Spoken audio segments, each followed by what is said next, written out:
ہم وہی کہیں گے جو ہمارا دین ہم کو بتاتا ہے، عمل کرو تو تمہارا بھلا ہے۔ الحمدللہ رب العالمین والصلاة والسلام على سید الانبیاء والمرسلین وعلى آلہ واصحابہ وازواجہ واہل بیتہ اجمعین، اما بعد فاعوذ باللہ من الشیطان الرجیم، بسم اللہ الرحمن الرحیم، ان اولیاؤہ الا المتقون، صدق اللہ مولانا العظیم وصدق رسولہ النبی الامین المتین الکریم، ونحن على ذلك لمن الشاہدین والشاکرین والحمد للہ رب العالمین۔ حصول برکت کے لیے حضور اکرم سید عالم نور مجسم ارواحنا فدا محمد رسول اللہ صلی اللہ تعالی علیہ وسلم کی پر نور بارگاہ میں درود و سلام کا ہدیہ پیش کر لیجیے۔ اللہم صلی علی سیدنا و شفیعنا و حبیبنا و مولانا محمد وبارک وسلم، صلاۃ و سلام علیک یا رسول اللہ صلی اللہ تعالی علیہ وسلم۔ آج کی آنے والی شب بڑی 11ویں شریف کی مقدس شب ہے، اور کل کا آنے والا دن 11ویں شریف کا مقدس اور بابرکت دن ہے۔ یہ مقدس مہینہ پورا مہینہ ہی 11ویں والے پیر غوث العظم دستگیر سیدنا سرکار شیخ عبدالقادر جیلانی رضی اللہ تعالی عنہ کی ذات بابرکات کی طرف منسوب کیا جاتا ہے، اور اس مہینے میں ہم قادری غلاموں کو فیض قادریت اور بارگاہ غوث العظم کا جو باڑہ ہے اور بھی زیادہ لوٹنے کا خوب موقع میسر آتا ہے۔ حضرات مکرم، میں ہر سال اس موقع پر سیدنا سرکار غوث العظم دستگیر رضی اللہ تعالیٰ عنہ کی مقدس زندگی کو آپ کے سامنے رکھتا ہوں، اور میں یہ بھی چاہوں گا کہ آج بھی اس عظیم ذات سے فیض حاصل کرنے کے لیے ان کی مقدس زندگی کو پھر سنا جائے اور بیان کیا جائے، تاکہ ہمارے دلوں کے اندر اپنے اس عظیم پیر کی عظمتوں کے چراغ اور بھی زیادہ روشن ہو، اور ان کی بارگاہ کا فیضان ہمارے اوپر اور بھی زیادہ جاری اور ساری ہو۔ سیدنا سرکار غوث العظم دستگیر رضی اللہ تعالیٰ عنہ یہ ماں کے پیٹ ہی سے ولی پیدا ہوئے تھے۔ ایسا نہیں ہے کہ پیدا ہونے کے بعد میں ریاضت و مجاہدہ کرتے کرتے وہ ولایت کے منصب پر فائز ہوئے ہوں، بلکہ اللہ تبارک و تعالیٰ نے انہیں شکم مادر کے اندر ہی ولایت کا منصب عطا کر دیا تھا، بلکہ ابھی آپ اپنی مقدس ماں کے شکم میں بھی نہیں آئے تھے، اس سے پہلے ہی اولیاء کرام یہ اعلان کرتے رہے تھے کہ 5ویں صدی کے اندر ایک قطب ظاہر ہوگا جس کا نام عبد القادر ہوگا، لقب محی الدین ہوگا، اور دنیا اسے غوث اعظم کے نام سے جانے گی۔ سیدنا سرکار غوث پاک رضی اللہ تعالیٰ عنہ سر سے لے کے پاؤں تک کرامت تھے۔ آپ کی کرامتوں کا کوئی شمار ہی نہیں ہے، ہر گھڑی کرامتیں آپ سے ظاہر ہوتی تھی، اور جتنے اولیاء کرام ہیں ان کے بارے میں جو کتابیں لکھی گئی ہیں تو کسی ولی کے بارے میں اتنی کتابیں نہیں لکھی گئی جتنی کتابیں سرکار غوث پاک کی مقدس زندگی کے بارے میں لکھی گئی ہیں۔ اور عالم یہ ہے کہ سیدنا سرکار غوث اعظم دستگیر رضی اللہ تعالیٰ عنہ خود تو ولی ہی تھے، ان کا پورا گھرانہ ولیوں کا گھرانہ تھا۔ آپ کی والدہ محترمہ حضرت سیدہ فاطمہ ام الخیر یہ بھی اللہ کی ولیاں ہیں۔ آپ کے والد حضرت ابو صالح موسیٰ جنگی دوست یہ بھی اللہ کے ولی ہیں، اور آپ کے نانا حضرت عبداللہ سومعی رضی اللہ تعالیٰ عنہ یہ بھی اللہ کے ولی ہیں۔ آپ کی پھوپھی حضرت عائشہ رضی اللہ تعالیٰ عنہا یہ بھی اللہ کی ولیاں ہیں۔ آپ کے جتنے شہزادے ہیں سب اللہ کے ولی ہیں۔ یہ پورا گھرانہ یہ ولیوں کا گھرانہ ہے، اور آپ کا جو سلسلہ نسب ہے اگر آپ کے والد کی طرف سے دیکھا جائے تو یہ سلسلہ نسب حضرت سیدنا امام حسن رضی اللہ تعالیٰ عنہ سے جا کر کے ملتا ہے، اور اگر آپ کی والدہ کی طرف سے دیکھا جائے تو آپ کا سلسلہ نسب جا کر کے حضرت امام حسین رضی اللہ تعالیٰ عنہ سے مل جاتا ہے۔ بلکہ یوں سمجھا جائے کہ میرے آقا صلی اللہ تعالیٰ علیہ وسلم کے در کرم سے جو جود اور فیض کا دریا حضرت سیدہ خاتون جنت کے سینہ پاک میں آیا تھا، اور حضرت خاتون جنت سے یہ فیض و جود کا دریا چل کر کے حضرت امام حسن اور امام حسین سے آگے بڑھا تھا۔ یہ دونوں فیض کے دریا اور اس کا حسین سنگم حضرت سیدنا سرکار غوث پاک رضی اللہ تعالیٰ عنہ کی مقدس زندگی میں دیکھنے کو ملتا ہے کہ یہ دونوں شجرے جا کر کے غوث پاک کے اندر مل جاتے ہیں۔ آپ حسنی سید بھی ہیں اور حسینی سید بھی ہیں، اور بڑے عظیم سادات میں آپ کا شمار ہوتا ہے۔ آپ کی ولادت باسعادت 470 ہجری میں ایران کے ایک شہر گیلان کے اندر ہوئی تھی، اور آپ کا گھرانہ شرفا کا گھرانہ اور سادات عجم کے اندر بڑی عظمت والا گھرانہ کہلاتا تھا۔ اور جس رات آپ کی ولادت ہونے والی تھی اس رات میں میرے آقا صلی اللہ تعالیٰ علیہ وسلم آپ کے والد کے خواب میں تشریف لائے تھے اور کہا تھا، اے ابو صالح، اللہ تجھے ایک بیٹا دے گا جو میرا بھی محبوب ہے اور اللہ کا بھی محبوب ہے، اس کا مقام و رتبہ رب کی بارگاہ میں اتنا بلند ہے کہ جیسے میرا مقام انبیاء کے درمیان ہے ایسے ہی اس تیرے بیٹے کا مقام اولیاء کرام کے درمیان ہوگا۔ اور سیدنا سرکار غوث پاک رضی اللہ تعالیٰ عنہ جس رات کے اندر پیدا ہوئے، اس رات کے اندر پورے گیلان کے اندر کوئی لڑکی نہیں پیدا ہوئی، جتنے پیدا ہوئے سب لڑکے ہی لڑکے پیدا ہوئے، اور اس رات میں جتنے لڑکے پیدا ہوئے تھے اللہ تبارک و تعالیٰ نے سب کو ولایت کا منصب عطا فرمایا، سب کو اپنا ولی بنا لیا۔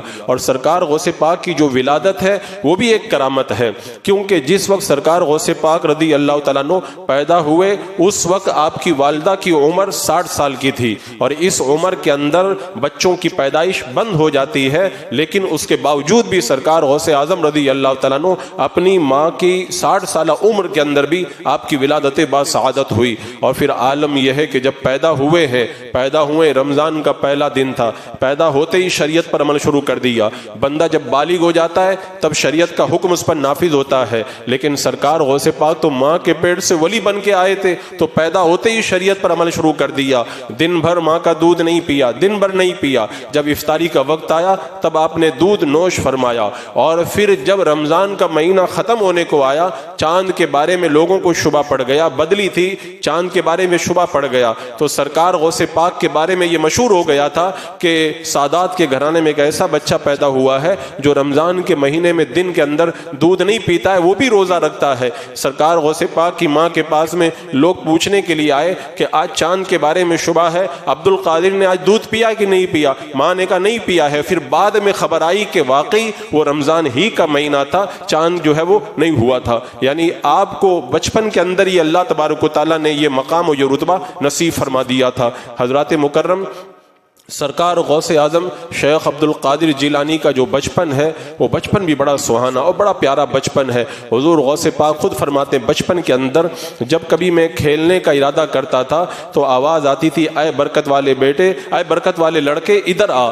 سرکار غوث پاک دوڑ کر کے جاتے تھے اور اپنی ماں کی آغوش کے اندر چھپ جاتے تھے۔ فرماتے ہیں کہ مجھے بچپن میں بھی کبھی نیند کا غلبہ ہوتا تھا تو آواز آتی تھی، عبد القادر ہم نے تمہیں سونے کے لیے نہیں پیدا کیا ہے۔ فرماتے ہیں ایک بار گلی کے اندر کچھ بچے گائے سے کھیل رہے تھے اور پتھر مار رہے تھے، میں نے بھی یہ ارادہ کیا کہ پتھر اٹھا کر کے میں گائے کو ماروں، بیل کو ماروں۔ میں نے جب بیل کو مارنے کا ارادہ کیا تو اس نے پیچھے مڑ کر کے میری طرف رخ کر کے کہا، عبد القادر تمہیں اللہ نے اس کام کے لیے نہیں پیدا کیا ہے۔ سرکار غوث پاک کی تربیت بچپن کے اندر ہی اس انداز کے اندر ہو رہی تھی کہ اللہ تبارک و تعالیٰ کی طرف سے یہ انتظامات کر دیے گئے تھے۔ اور جب 4 سال 4 ماہ اور 4 دن کی عمر کے اندر جب آپ کو استاد کے سامنے لے جا کر کے بیٹھایا گیا تو پھر وہ آپ کی اس وقت آپ کی قوت حفظ کا بھی عالم ایک عجب عالم تھا۔ سرکار غوث پاک چونکہ بچپن ہی کے اندر اپنے والد کے سائے سے محروم ہو گئے تھے، استاد کے پاس پڑھنے گئے اور پھر پڑھائی کرتے کرتے 7 سال کی عمر کے اندر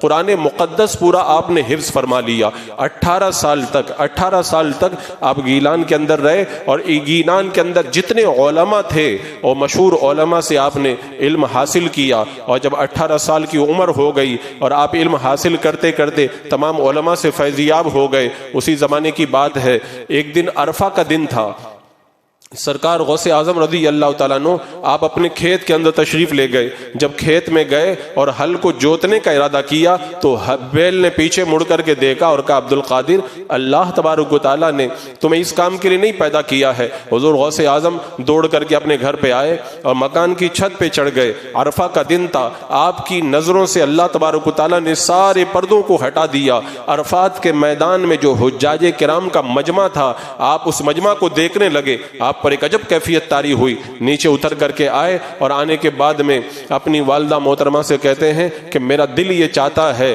کہ اب میں یہاں سے دور بغداد شریف چلا جاؤں اور وہاں پر جا کر کے علم حاصل کروں. حضور غوث اعظم رضی اللہ تعالیٰ عنہ کی ماں بھی ولیہ تھی. اپنے بیٹے کا مقام و رتبہ وہ جانتی تھی. انہوں نے یہ تو گوارا نہیں تھا کہ بیٹا نظروں سے دور ہو جائے, لیکن چونکہ علم دین کی بات تھی اس لیے سرکار غوث پاک کی ماں نے اجازت دی. اور جو والد کے ترکہ سے 80 دینار چھوڑے ہوئے تھے 40 کو اپنے ایک بیٹے عبداللہ کے لیے رکھ دیا اور باقی 40 دینار سرکار غوث پاک کی گدڑی کے اندر صدری کے اندر سل دیے اور کہا کہ بیٹا عبد القادر جاؤ علم حاصل کرو, اب تمہاری اور ہماری ملاقات قیامت کے میدان میں ہوگی. کیونکہ آپ کی والدہ کو پتا تھا اب میرا بیٹا عبد القادر دوبارہ مجھے کبھی دیکھنے کو نہیں ملے گا. اور سرکار غوث پاک کی ماں نے پھر رخصت کرتے وقت کہا بیٹا سچ کا دامن کبھی مت چھوڑنا, ہمیشہ سچائی کے اوپر قائم رہنا. سرکار غوث پاک کی ماں نے اپنے دروازے سے دور تک اپنے بیٹے عبد القادر کو رخصت کیا. ایک بیوہ ماں اپنے بیٹے کو آج رخصت کر رہی ہے, اسے معلوم تھا میرا بیٹا اب کبھی مجھے نہیں ملے گا, لیکن علم دین کے حصول کے لیے سرکار غوث پاک رضی اللہ تعالیٰ عنہ نے ان مرحلوں کو بھی گوارا کیا. اور پھر جب آپ نکل کر کے گئے راستے میں وہ مشہور واقعہ پیش آیا جب 60 ڈاکوؤں نے آپ کے قافلے پہ حملہ کر کے سارا مال لوٹا. آپ سے بھی پوچھا تمہارے پاس کیا, بتا دیا میرے پاس 40 دینار ہے. انہوں نے نہیں مانا. دوسری بار پوچھا, پھر آپ نے کہا 40 دینار ہے, نہیں مانا. تیسری مرتبہ ڈاکوؤں کا سردار جو ٹیلے پر بیٹھ کر کے مال لوٹ کا تقسیم کر رہا تھا اس کے پاس لے کر کے گئے. اس نے کہا کہ لڑکے تو کیا کہتا ہے, تیرے پاس مال ہے؟ کہاں مال ہے. کہا کہاں پہ؟ کہا صدری میں سلا ہوا ہے. سرکار غوث پاک نے جب مال دکھایا تو ڈاکوؤں کے سردار کی حیرت کی انتہا نہیں رہی کہ لوگ چوروں سے مال چھپاتے ہیں اور تو اپنا مال ہم پر ظاہر کرتا ہے. کہا میری ماں نے مجھے رخصت کرتے وقت میں کہا تھا عبد القادر کبھی بھی جھوٹ مت بولنا. کہا تمہاری ماں تو گھر پہ ہے, تمہاری ماں تو گھر پہ ہے. کہا ماں گھر پہ ہے تو کیا ہوا, اپنی ماں کے وعدے پہ قائم رہنا یہ میں اپنے لیے لازم اور ضروری سمجھتا ہوں.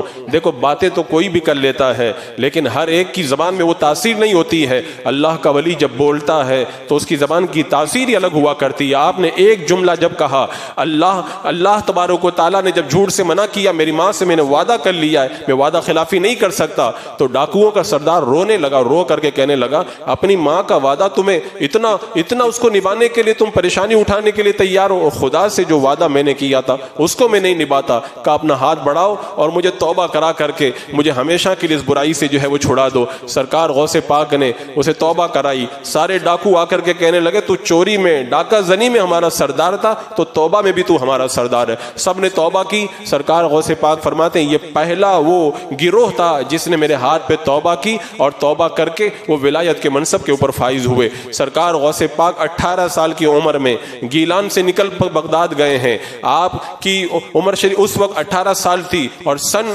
488 چل رہا تھا. حضور غوث پاک رضی اللہ تعالیٰ عنہ جب پہنچے ہیں بغداد شریف میں حضرت خضر علیہ السلام آ گئے اور آنے کے بعد میں کہا ابھی آپ دریائے دجلہ کے کنارے اقامت اختیار کریں اور یہاں پر مجاہدات کریں. حضور غوث پاک 7 سال تک دریائے دجلہ کے کنارے ریاضت و مجاہدہ کرتے رہے اور ہری گھاس کھاتے رہے. اتنی گھاس کھائی کہ آپ کی گردن کے اندر سبزہ ظاہر ہونے لگ گیا. پھر اس کے بعد میں حضرت شیخ حماد رضی اللہ تعالیٰ عنہ کی بارگاہ میں گئے جو اس زمانے کے بڑے زبردست عالم تھے اور صاحب کشف و کرامت بزرگ بھی تھے. جب شیخ حماد کی بارگاہ میں گئے رات کا وقت تھا, بارش ہو رہی تھی, ٹھنڈک تھی.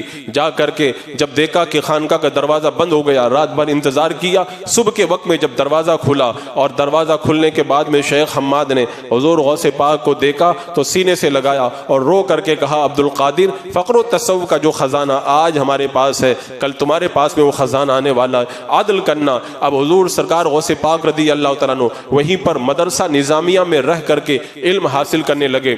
یہ جو آپ کی زبانی جوانی کا جو دور ہے اور جوانی کے ایام کے اندر علم حاصل کرنے میں جن مشکلات جن پریشانیوں سے آپ گزرے ہیں اس کا کوئی اندازہ بھی نہیں کر سکتا. کتنی مرتبہ بھوک کا سامنا کرنا پڑتا. حضور غوث اعظم رضی اللہ تعالیٰ عنہ مدرسے میں پڑھتے, چھٹی ہوتی جنگل میں چلے جاتے, اللہ کی عبادت کرتے, اور رات کے وقت میں وہی بستر, وہی مٹی کا بستر ہوتا اور وہی پتھر کا تکیہ ہوتا, انہی حالات کے اندر عبادت کے اندر مصروف رہتے. خود فرماتے مجھ پر وہ کیفیت طاری ہوتی تھی, میں بے خود ہو کر کے اللہ کی محبت میں دوڑتا تھا, اور کبھی کبھی دوڑتے دوڑتے اتنی دور نکل جاتا تھا جب ہوش آتا تھا تو پتہ چلتا تھا 12 دن کا راستہ میں طے کر چکا ہوں. یعنی ایک عجیب کیفیت آپ پر طاری رہتی تھی. خود فرماتے ہیں اس زمانے کے اندر کن کن مشکلات سے میں گزرا. فرماتے ہیں کہ اگر یہ مشکلات پہاڑوں پر بھی اتر جاتی نا تو پہاڑ بھی ریزہ ریزہ ہو جاتے, پہاڑ بھی ریزہ ریزہ ہو جاتے. آپ پر جو کیفیت طاری ہوتی تھی, آپ نے رب کی بارگاہ میں ایک بار دعا کی, اے اللہ مجھے کسی ایسے بندے سے ملا دے جو میرے حالات میرے اوپر کھول دے, میرے حالات کو منکشف کر دے. یہ دعا کر کے صبح کے وقت میں جب بازار سے نکل رہے ہیں, ایک بزرگ نے دروازہ کھولا اور دروازہ کھول کے کہا کہ عبد القادر رات میں اللہ سے کیا مانگ رہے تھے؟ آپ پر حیرانی طاری ہو گئی, اور اس کے بعد میں بزرگ نے زور سے اپنے مکان کا دروازہ بند کیا, اور اس کی جو گرد اڑی تھی وہ اڑ کر کے غوث پاک کے چہرے پر آ گئی. آپ کی کیفیت بدل گئی. معلوم کیا کہ یہ بزرگ کون تھے. بتایا گیا کہ یہ شیخ حماد دباس رضی اللہ تعالیٰ عنہ تھے. پھر ان کی بارگاہ میں آپ نے جانا شروع کیا. شیخ حماد نے بڑا امتحان لیا, آپ کا بڑا امتحان لیا. جب آپ جاتے تھے تو پھر آپ سے شیخ حماد کہتے تھے فقی تو یہاں کیوں آتا ہے, تیرا یہاں پہ کیا کام ہے؟ اور بہت پریشانیوں سے آپ کو گزرنا پڑا. جب شاگردوں نے دیکھا کہ ہمارے استاد ان کو پریشان کرتے, ہم بھی پریشان کریں. جب شاگردوں نے پریشان کرنا شروع کر دیا تو شیخ حماد دباس رضی اللہ تعالیٰ عنہ نے فرمایا تم ان کو کچھ نہ کہا کرو, میں جو کہتا ہوں میں ان کی آزمائش اور امتحان کرتا ہوں. میں نے ان کو پہاڑ کی طرح اٹل پایا ہے, پہاڑ کی طرح انہیں میں نے مستقیم پایا ہے. اب سرکار غوث پاک رضی اللہ تعالیٰ عنہ وہاں پہ پڑھتے. فرماتے اسی زمانے میں بغداد میں قحط پڑ گیا. جب قحط پڑا تو لوگ جو طلبہ تھے وہ پاس کے گاؤں میں جہاں پہ اناج ہوتا تھا غلہ اگانے کے لیے چلے گئے. مجھ کو بھی ساتھ میں لے کے چلے گئے. کہتے ہیں جب یعقوبہ گام کے اندر ہم لوگ غلہ لینے کے لیے گئے, قحط کا زمانہ تھا. جب ایک بزرگ کے پاس میں ہم لوگ گئے تو بزرگ نے میرا چہرہ دیکھ کر کے کہا عبد القادر اللہ والے غیروں کے سامنے ہاتھ نہیں پھیلایا کرتے ہیں. بولے اس دن کے بعد میں پھر میں کبھی بھی طلبہ کے ساتھ نہیں گیا, کبھی بھی ان لوگوں کے ساتھ میں نہیں گیا. اور سرکار غوث پاک نے فرمایا اس زمانے میں کیسی مشکلات تھی. فرماتے ہیں ایک مرتبہ 20 دن ہو گئے مجھے کھانے کے لیے کچھ نہیں ملا. جب 20 دن کا عرصہ گزر گیا کھانے کے لیے کچھ نہیں ملا, میں دریائے دجلہ کے کنارے گیا تاکہ جو لوگ سبزیاں دھلنے آتے ہیں وہ دھل کر کے جاتے ہیں, کچھ پتیاں گر جاتی ہیں وہ اٹھا کر کے میں کھا لوں گا. کہتے ہیں جب دریائے دجلہ کے کنارے میں پہنچا ہوں تو میں نے دیکھا کہ وہاں پر پہلے ہی کئی ضرورت مند سبزیاں تلاش کرنے میں لگے تھے. میں نے کہا عبد القادر ان لوگوں کے درمیان میں خلل ڈالنا ٹھیک نہیں ہے. میں وہ نکل کر کے وہاں سے واپس چلا آیا. کہتے ہیں جب واپس آیا بغداد کی میں منڈی میں پہنچا اور بھوک کی وجہ سے میرا سر چکرانے لگا.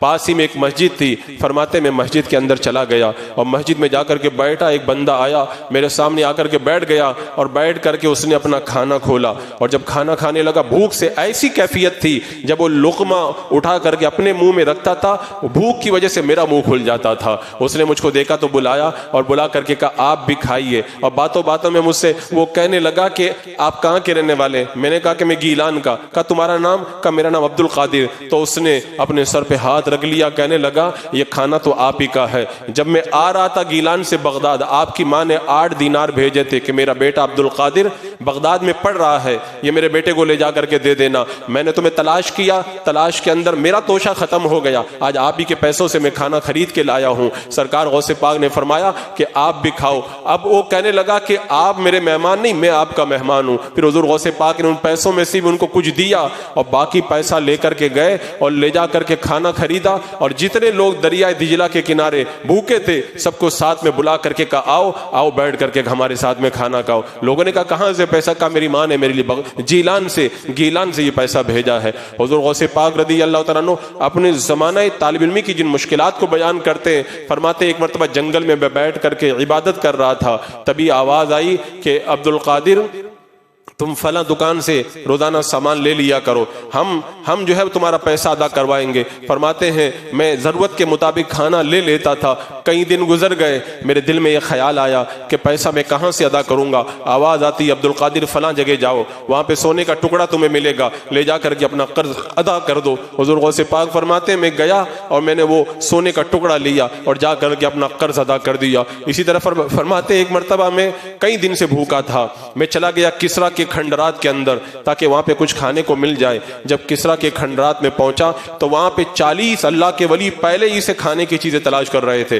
میں وہاں سے بھی پلٹ کر کے چلا آیا اور پھر وہاں پہ نہ رکا۔ ایک بار فرماتے ہیں کہ میں کئی دن سے بھوکا تھا اور بھوک کی وجہ سے میرے اوپر عجیب کیفیت طاری تھی۔ حضور غوث پاک فرماتے ہیں کہ میں بے ہوش ہو جاتا تھا اور لوگ سمجھتے تھے عبد القادر کا انتقال ہو گیا ہے، وہ غسل دینے والے کو بلا لیتے تھے، لیکن بعد میں مجھے ہوش آتا تھا۔ کتنی مرتبہ بے ہوش ہو کر کے میں گر جاتا، مجھے اٹھا کر کے دوا خانے میں لے جاتے کہ شاید یہ بیمار ہے، لیکن انہیں نہیں پتا تھا کہ مجھے یہ بیماری نہیں، مجھے تو اپنے رب کی محبت کا مرض ہے، میں اپنے رب کی محبت کے اندر فنا ہوں۔ سرکار غوث پاک رضی اللہ تعالیٰ عنہ نے اپنے زمانہ طالب علمی کے جن پریشانیوں کو بیان کیا، خود فرماتے اتنی پریشانیاں آتی تھی میں گھبرا کے زمین پہ لیٹ جاتا تھا اور کہتا تھا فَإِنَّ مَعَ الْعُسْرِ يُسْرًا إِنَّ مَعَ الْعُسْرِ يُسْرًا، ہر تکلیف کے بعد آسانی ہے، پھر اٹھ کے کھڑا ہوتا تھا، اللہ تبارک و تعالیٰ مجھے آسانی عطا فرماتا تھا، مجھے راحتیں عطا فرماتا تھا۔ اور فرماتے ہیں ایک بار میں نے وہیں پر برج عجمی کے اندر میں نے اپنے رب سے یہ وعدہ کیا تھا کہ میں نہ کھاؤں گا اور نہ پیوں گا جب تک کہ کوئی مجھے کھلائے پلائے نہیں۔ اب اسی طرح آپ کئی دن تک بھوکے رہے، 40 دن گزر گئے۔ جب 40 دن کا عرصہ گزرا تو ایک آدمی وہیں سے گزر رہا تھا، وہ کھانا رکھ کر کے چلا گیا۔ آپ نے کہا کہ میرے رب سے تو میرا وعدہ ہے، میں اس طرح نہیں کھاؤں گا جب تک کوئی مجھے کھلائے گا پلائے گا نہیں۔ ابھی آپ گزرے تھوڑی دیر کے بعد میں حضرت ابو سعید مخزومی رضی اللہ تعالیٰ عنہ آئے اور کہا عبد القادر یہ کیسا شور ہے؟ کہ میرا نفس کھانا مانگ رہا، 40 دن ہو گئے کھانا میں نے نہیں کھایا۔ کہ عبد القادر میرے گھر پہ آ جاؤ اس دروازے کے اوپر جہاں میرا مکان ہے۔ چلے گئے، لیکن جانے کے بعد غوث پاک نے سوچا میں تو یہاں سے نہیں جاؤں گا، میرا تو رب سے وعدہ ہے، جب تک وہ وعدہ پورا نہیں کر دیتا میں یہاں سے ہٹوں گا نہیں۔ تبھی حضرت خضر علیہ السلام آئے، کہ عبد القادر جاؤ، شیخ ابو سعید مخزومی تمہارا انتظار کر رہے ہیں، چلو میرے ساتھ میں چلو۔ لے کر کے جب گئے تو دروازے پر حضرت ابو سعید مخزومی رضی اللہ تعالیٰ عنہ انتظار میں کھڑے تھے۔ کہنے لگے عبد القادر کیا میرا کہنا کافی نہیں تھا کہ خضر کو تمہیں بلانے کے لیے آنا پڑا؟ سرکار غوث پاک نے اس زمانے میں جو ریاضتیں کی، جو مجاہدے کیے، جو چلے کیے، اور پڑھائی کے زمانے میں جن مشقتوں سے آپ گزرے ان کا کوئی اندازہ ہی نہیں کر سکتا۔ فرماتے ہیں کہ مدائن کے خرابات میں اس طرح اللہ کی عبادت میں رہتا تھا، پورا سال گزر جاتا تھا، کچھ بھی نہیں کھاتا تھا، صرف جو ہے وہ پانی پی کے گزار دیتا تھا۔ کبھی پورا سال گزر جاتا تھا میں صرف پتے کھاتا تھا، پانی بالکل نہیں پیتا تھا، اور کبھی کبھی پورا سال گزر جاتا تھا نہ کھاتا تھا نہ پیتا تھا، بغیر کھائے پیے میں اپنا پورا وقت گزار دیا کرتا تھا۔ فرماتے کرخ کے میدان میں، کرخ کے جنگلوں میں جب میں اللہ کی عبادت کے اندر مگن رہتا تھا تو اس وقت پورا سال گزرتا تھا، میرے پاس کوئی کپڑا نہیں ہوتا تھا۔ ایک سال کے بعد میں ایک بندہ آتا تھا، ایک جبہ مجھے دے کے چلا جاتا تھا، اسی پر میں پورا سال گزارا کرتا تھا۔ ایک چھوٹا سا امامے کا ٹکڑا تھا، اسی کو میں اپنے سر پہ باندھ لیتا تھا اور پورا سال میرا ایسے ہی گزر جایا کرتا تھا۔ حضور غوث اعظم رضی اللہ تعالیٰ عنہ نے اپنے ان مشکلات کو جو بیان کیا نا، آج جب تاریخ پڑھنے والا جب پڑھتا ہے تو وہ حیرت میں ڈوب جاتا ہے۔ کیا اتنا بھی کسی کا دل ہے، کیا اتنی بھی کسی کے اندر ہمت اور جرت ہے کہ ان ساری مشکلات کو اتنی آسانی کے ساتھ میں جھیل جائے؟ ایک بار سرکار غوث پاک رضی اللہ تعالیٰ عنہ کو کسی نے ایک پرچی دی کہ جاؤ فلاں حلوائی کی دکان سے آپ جو ہے وہ کھانا لے لیا کرو۔ اب وہ گئے، جا کر کے جب آپ نے حلوائی کو وہ پرچی دی، تھوڑا سا حلوہ لیا، روٹی لی، پاس میں مسجد تھی، حضور غوث پاک آئے اور آ کر کے مسجد میں بیٹھ گئے۔ بھوک بہت زیادہ تھی، جب کھانے کا ارادہ کیا تبھی دیکھا کہ وہاں پر ایک کاغذ پڑا ہے، کاغذ اٹھا کے دیکھا تو اس پہ لکھا ہوا تھا کھانے سے اللہ کے شیروں کو کیا کام ہے، اللہ کے شیروں کو اس سے کوئی کام نہیں ہے۔ آپ نے کھانا وہیں ممبر پہ رکھا اور بغیر کھائے ہوئے باہر نکل گئے۔ فرماتے ہیں ایک دن میں بہت بھوکا تھا اور بھوک کی وجہ سے میں جنگل میں تھا، جنگل میں پہنچا تبھی میں نے دیکھا کہ وہاں پہ آواز آتی ہے کہ جو مردان خدا ہوا کرتے ہیں وہ خواہشات کے پیچھے نہیں چلا کرتے، میں اپنی بھوک کو بھول گیا ہوں۔ اور ایک بار فرماتے ہیں ایک میں دکان والے کے پاس گیا اور دکان والے کے پاس میں جا کر کے میں نے کہا کہ میرے پاس پیسہ ہے نہیں، روزانہ مجھے 1.5 روٹی دے دیا کرو، جب میرے پاس پیسہ آئے گا تو میں ادا کر دوں گا، اور اگر میرے پاس پیسہ نہیں آیا تو تم مجھے معاف کر دینا۔ دکاندار رو پڑا، رو کر کے کہا عبد القادر تمہیں جتنا چاہیے مجھ سے لے سکتے ہو۔ فرماتے ہیں روزانہ 1.5 روٹی میں اسے وصول کر لیتا تھا۔ 1.5 روٹی کا مطلب کیا ہوا؟ بندہ اگر 3 وقت بھی کھانا کھائے تو آدھی روٹی صرف غذا۔ اب اس کے بعد فرماتے ہیں پھر ایک وقت آیا کہ کسی کی طرف سے میرے لیے انتظام ہوا، میں نے جا کر کے اس کا قرض ادا کیا۔ حضور غوث اعظم رضی اللہ تعالیٰ عنہ نے زمانہ طالب علمی کے اندر جن مشکلات سے گزرے اور جن پریشانیوں سے گزرے ان کا کوئی اندازہ ہی نہیں کر سکتا۔ فرماتے میں چھٹی ہو جاتی تھی، جنگل میں جاتا تھا، جنگل میں جا کر کے میں عبادت کرتا تھا۔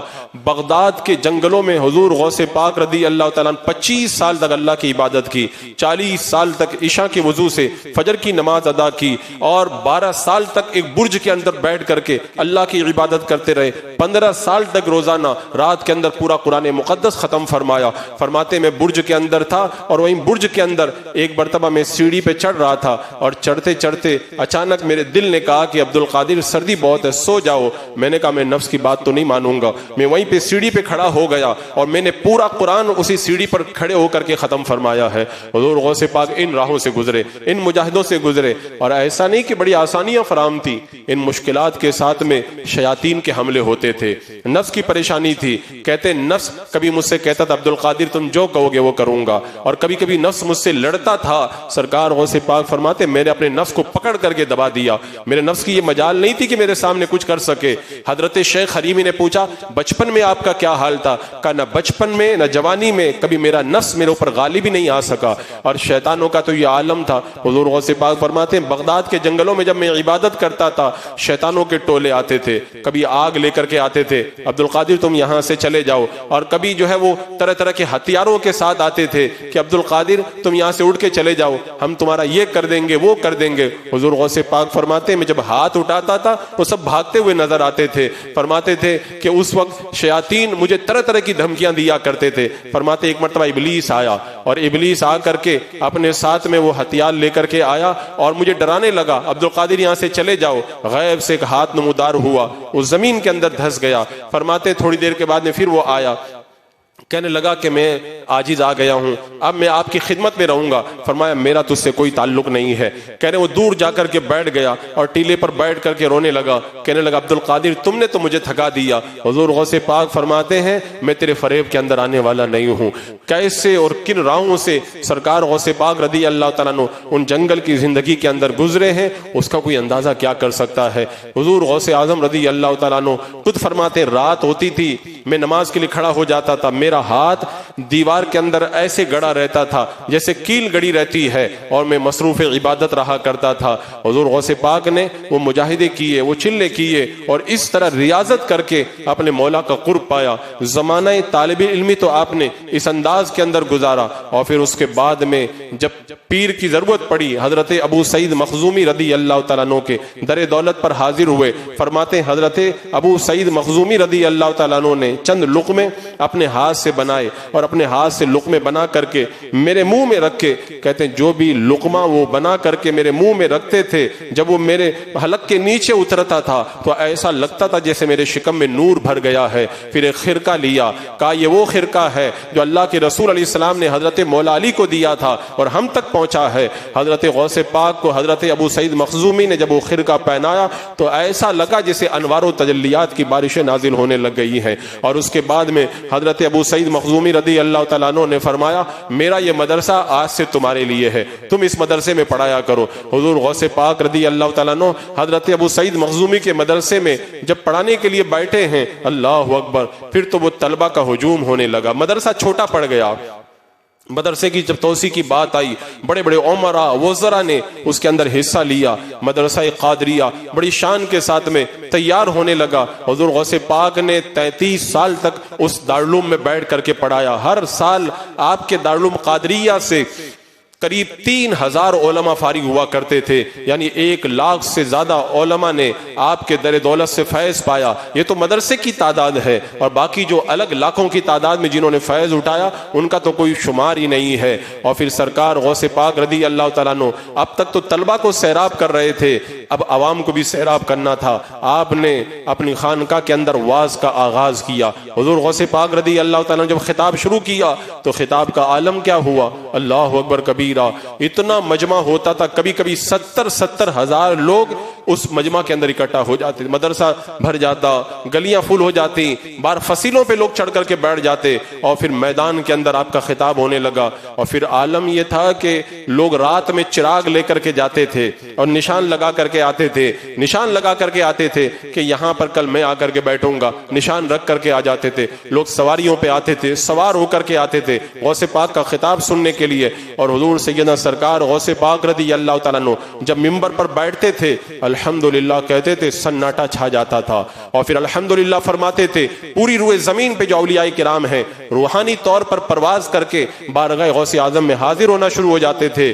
جتنے لوگ نظر آتے تھے اس سے زیادہ وہ لوگ ہوتے تھے جو نظر نہیں آتے تھے، انسانوں سے زیادہ جناتوں کا مجمع تھا۔ حضور غوث پاک جب تک جنگل میں تھے جب تک جناتوں کو پڑھاتے تھے، رجال الغیب آپ کے پاس پڑھنے آتے۔ اب عوام کے درمیان جب آپ جلوہ افروز ہوئے ہیں اور منبر نور پر آپ نے خطاب کرنا شروع کیا، اب اس کے بعد میں لوگوں کی تقدیریں بدلنا شروع ہوئی۔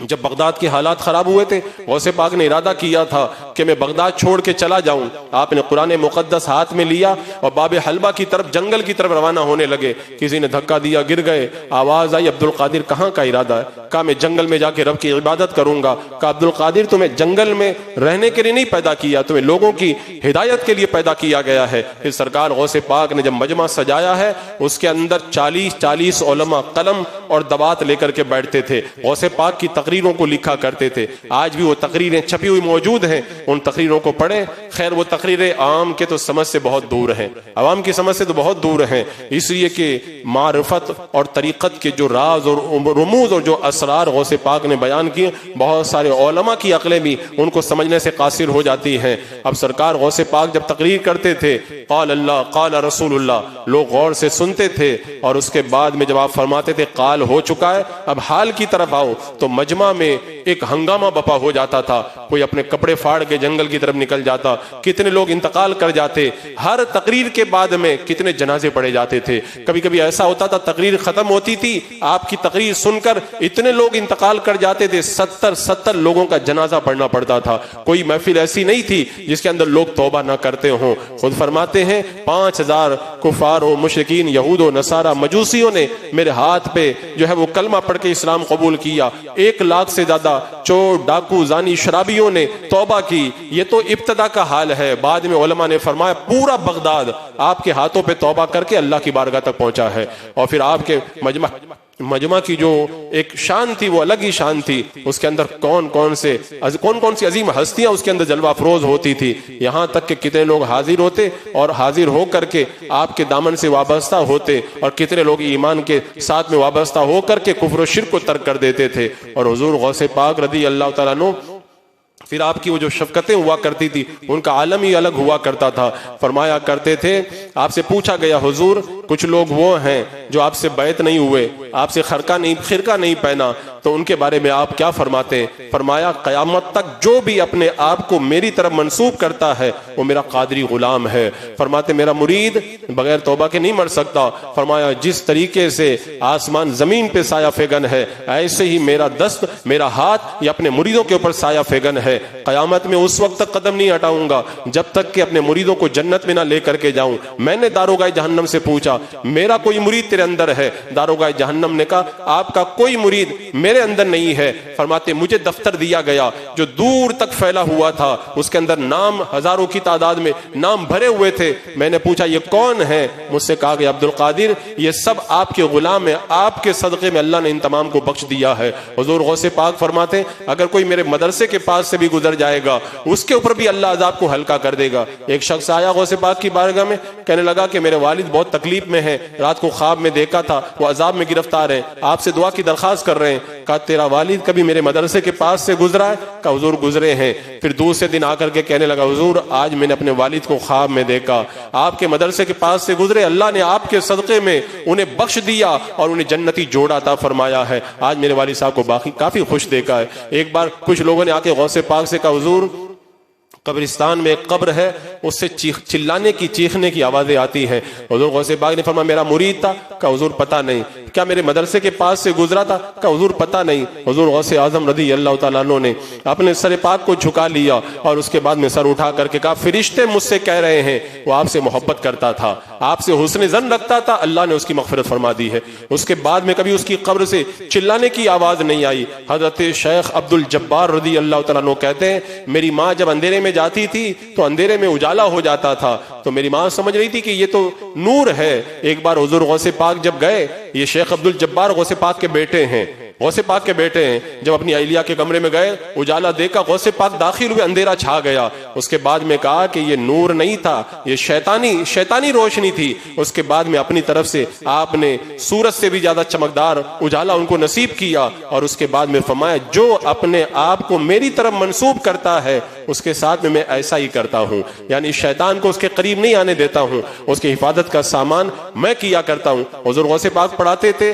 اگر کسی طالب علم کے پاس کاپی نہیں ہوتی, کسی کے پاس قلم نہیں ہوتا, کاپی اور قلم اس کو منگوا کر کے دیتے. اگر کوئی طالب علم بیمار ہوتا, مدرسہ پڑھنے نہیں آتا, فرماتے کہاں رہتا ہے؟ کہ فلاں گاؤں میں رہتا ہے. حضور غوث پاک سوار ہو کر کے جاتے اور اس گاؤں میں جا کر کے اس طالب علم سے ملاقات کیا کرتے تھے, اور پھر آپ کا جو انداز تھا, اللہ اکبر, اللہ تبارک و تعالیٰ نے جو علم دیا تھا اس کی تو کوئی مثال نہیں تھی اس دور کے اندر. علامہ ابن جوزی رحمت اللہ تعالیٰ علیہ جو اس دور کے ایسے عالم تھے جن کے علم کا توتی بولتا تھا, آج بھی ان کی سینکڑوں کتابیں چھپی ہوئی مارکیٹ میں موجود ہیں جن کو پڑھ کے لگتا ہے کتنے بڑے عالم تھے. ایک بار غوث پاک کی تقریر کے اندر چلے گئے, مجلس کے اندر غوث پاک نے آیت کریمہ پڑھی, اور آیت کریمہ پڑھ کے جب تفسیر بیان کرنا شروع کیا, علامہ ابن جوزی کہتے ہیں یہ مجھے معلوم ہے, اپنے دل میں کہتے رہے یہ بھی مجھے معلوم ہے. 2 تفسیر 4 5 10 تفسیر ہوئی, 11 تفسیر تک کہتے رہے مجھے معلوم ہے. پھر اس کے بعد میں غوث پاک نے 12 نمبر پہ جب تفسیر بیان کرنا شروع کیا, کہتے ہیں یہ میں نہیں جانتا. 13ویں تفسیر 14ویں تفسیر کرتے کرتے غوث پاک نے اس آیت کریمہ کی 40 تفسیریں فرمائی. علامہ ابن جوزی نے کہا کہ یہ باقی والی تفسیریں تو میں نہیں جانتا. اب جب تفسیر ختم ہو گئی, حضور غوث اعظم نے کہا کہ قال ہو چکا ہے, اب چلو حال کی باتیں کرتے ہیں. جب اتنا کہنا تھا, علامہ ابن جوزی پر وہ کیفیت طاری ہوئی, اپنے کپڑے انہوں نے پھاڑ ڈالے. یہ اللہ تبارک و تعالیٰ نے زبان کے اندر غوث پاک کو تاثیر عطا فرمائی تھی, اور علم کا تو یہ عالم تھا. ایک بار 100 بغداد کے بڑے بڑے جید علماء مشکل ترین سوالات لے کر کے غوث پاک کی بارگاہ میں آئے تھے تاکہ یہ مشکل سوال کر کے غوث پاک کو لاجواب کر دیں گے. جب 40 آئے, غوث پاک رضی اللہ تعالیٰ عنہ کی محفل میں آ کے بیٹھے. حضور غوث پاک نے جب نظر اٹھائی ہے, ان سب کے دل سے جو علم تھا وہ علم سلب ہو گیا اور ان کی عجیب کیفیت طاری ہو گئی. اب حضور غوث پاک کے وہ قدموں میں سب آ کر کے گھرے. میرے غوث نے ایک ایک عالم کو اٹھایا, اپنے سینے سے لگایا, اور سینے سے لگا کر کے کہا تیرا سوال یہ تھا, اس کا جواب یہ ہے. دوسرے کو سینے سے لگایا, کہا تیرا سوال یہ تھا, اس کا جواب یہ. سوال بھی بتا رہے ہیں, جواب بھی بتا رہے ہیں. بعد میں علماء سے لوگوں نے پوچھا تم کو ہو کیا گیا تھا محفل میں؟ کہا جب غوث پاک کی نظر اٹھی نا تو جتنا پڑا تھا سب ہے, اور پھر غوث نے جب سینے سے لگایا تو جو بھول گئے تھے وہ بھی یاد آ گیا, اور جو نہیں جانتے تھے اللہ نے وہ علم بھی عطا فرما دیا ہے. اللہ نے یہ شان عطا فرمائی تھی میرے غوث اعظم دستگیر رضی اللہ تعالیٰ عنہ کو, اور 91 سال تک مسیحائی کرتے رہے اور پورے بغداد کے اندر اور اطراف و اکناف کے اندر علم کا اجالا آپ نے پھیلایا. اور پھر وہ وقت بھی آیا, 91 سال آپ کی عمر شریف کی جب تھی, اور سرکار غوث پاک رضی اللہ تعالیٰ عنہ جب بیمار ہوئے, حضرت شیخ عبد الوہاب رضی اللہ تعالیٰ عنہ یہ آپ کے پاس میں آئے 570 ہجری کا زمانہ ہے. آ کر کے کہنے لگے کہ ابا جان کوئی وصیت فرمائے. سرکار غوث پاک نے کہا اللہ سے ڈرو, آپ نے یہی وصیت فرمائی، اور اس کے بعد میں بار بار سلام کا جواب دیتے تھے، فرمایا راستہ خالی رکھو. جو لوگ اور بھی مخلوق ہے جو یہاں پر بیٹھنا چاہتی ہے، غیبی مخلوق بھی آ رہی تھی حضور غوث پاک کی بارگاہ میں، نہ جانے کہاں کہاں سے غیبی مخلوق آ کر کے آپ کے سلسلے میں داخل ہو رہی تھی، اور غوث پاک انہیں مرید فرما رہے تھے. اور پھر اخیر کے اندر 3 مرتبہ لفظ اللہ اللہ کی صدائیں آپ کی زبان پہ جاری ہوئی، نور چمکا، اور ولایت و طریقت و شریعت کا معرفت کا وہ ایک عظیم جو سورج تھا، آفتاب و مہتاب تھا، وہ اپنی اجالوں سے کائنات کو روشن کر کے پھر بغداد کے اندر جب آپ نے انتقال فرمایا، لوگوں کا اتنا ہجوم ہوا، دن میں تو جنازہ پڑھنے کا سوال ہی نہیں تھا، اور پھر جب رات میں جنازے کی نماز ہوئی، آپ کی تدفین آپ کے مدرسے کے دالان کے اندر اور کی گئی مدرسہ قادریہ کے اندر. رات کو دفن کرنے کے بعد ہمیں دروازہ بند کر دیا گیا، پوری رات دروازہ بند رکھا گیا. جب صبح کا وقت ہوا تب زیارت کی اجازت دی گئی، تو ایسا لگ رہا تھا جیسے بغداد کے اندر آج عید کا دن ہے. ہزاروں کی ٹولی آ رہی تھی بارگاہ غوثیت کے اندر، اپنی عقیدتوں کا خراج اور اپنے سلاموں کی ڈالیاں پیش کرتی ہوئی نظر آ رہی تھی. آج زمانے گزر گئے، تقریباً 1000 سال کا عرصہ گزر چکا ہے. لوگ اپنوں کو تو چند دنوں میں بھول جاتے ہیں، 1000 سال کے بعد بھی ایسا لگتا ہے جیسے بارگاہ غوثیت کے اندر تاج غوثیت رکھا ہے، اور سرکار غوث پاک جو ہے وہ تخت پر جلوہ افروز ہیں، اور آج بھی ان کا سکہ ویسے ہی چل رہا ہے. ہمارے بزرگوں نے پہلے ہی کہہ دیا تھا، شیخ محمد کاکیس نے کہا تھا، شیخ ابو الوفا نے کہا تھا، عبد القادر مرغ سب بولتے ہیں، بول کے چپ رہتے ہیں، تمہارا مرغ قیامت تک بولتا رہے گا. پرندے تو چہچاتے ہیں، چہچا کے خاموش ہو جاتے ہیں، تمہاری ولایت کا جو پرندہ ہے وہ قیامت تک چہچاتا رہے گا. ہم دیکھ رہے ہیں قادریت کا جو فیض ہے وہ پوری آب و تاب کے ساتھ میں ایسے جاری و ساری، ایسے لگ رہا ہے آج بھی زمانہ غوث پاک ہی کا زمانہ، اور بلا شبہ اس زمانے کے بھی غوث اعظم وہی ہے.